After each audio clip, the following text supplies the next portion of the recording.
Il y a longtemps, bien avant que les terres ne soient envahies par des étrangers, les Masaï vivaient en harmonie avec la nature. Chaque famille, chaque troupeau, chaque guerrier connaissait sa place dans l'univers. Parmi eux, un jeune homme nommé Leshoto se distinguait par sa bravoure et son sens aigu de la responsabilité. Ses lances étaient affûtées, son troupeau prospérait, et ses compagnons l'admiraient pour sa sagesse, bien que si jeune. Leshoto n'était pourtant pas né dans une famille ordinaire. Sa mère, Nesula, était autrefois une grande guérisseuse. Sa renommée avait franchi les frontières des tribus. Mais un jour, la maladie l'avait frappée, et malgré tout son savoir, elle n'avait pu se sauver. Avant de mourir, elle prit Leshoto par la main et lui fit une promesse. « Mon fils, il viendra un jour où tu devras faire un choix qui changera ton destin. Ce jour-là, souviens-toi des paroles de ta mère. Ce qui est juste n'est pas toujours ce qui est facile. » Le temps passa, et Leshoto grandit. Il devint un guerrier redoutable, protecteur de sa tribu et gardien du bétail. Mais il y avait un secret qu'il gardait profondément enfoui.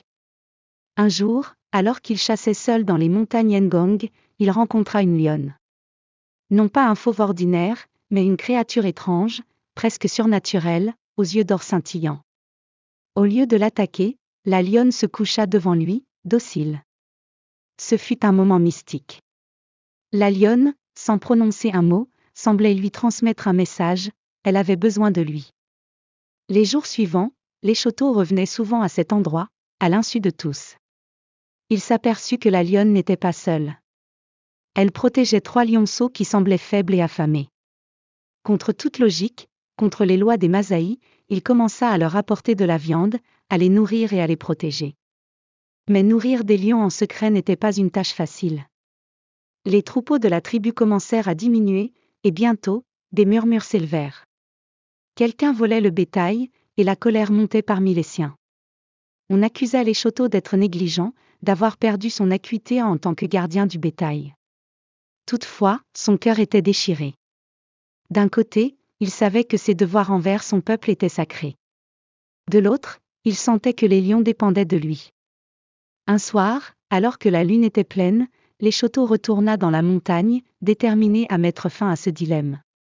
Mais lorsqu'il arriva près de la tanière des lions, il trouva la lionne en train de pleurer, quelque chose de très rare pour un animal si fier. Les 3 lionceaux étaient morts, étendus dans la poussière. Leshoto sentit un pincement au cœur, tout ce qu'il avait sacrifié pour eux, tout ce qu'il avait risqué, n'avait servi à rien. Désespéré, il tomba à genoux et pleura avec la lionne. Alors qu'il levait les yeux vers les étoiles, il entendit la voix de sa mère. « Mon fils, ce qui est juste n'est pas toujours ce qui est facile. » Au matin, Leshoto retourna dans son village, le cœur lourd. Il fut convoqué par le conseil des anciens pour répondre de la perte du bétail. Devant tout le monde, il avoua son secret. La tribu fut d'abord furieuse, mais en écoutant son récit, les sages comprirent que Leshoto avait été guidé par quelque chose de plus grand que lui-même. Le chef de la tribu, un vieil homme nommé Mzntemi, prit la parole. « Tu as nourri des créatures qui n'étaient pas de notre monde, et dans ta folie, tu as sacrifié les besoins de notre peuple. Mais tu as aussi montré de la compassion là où la plupart n'auraient vu que des ennemis.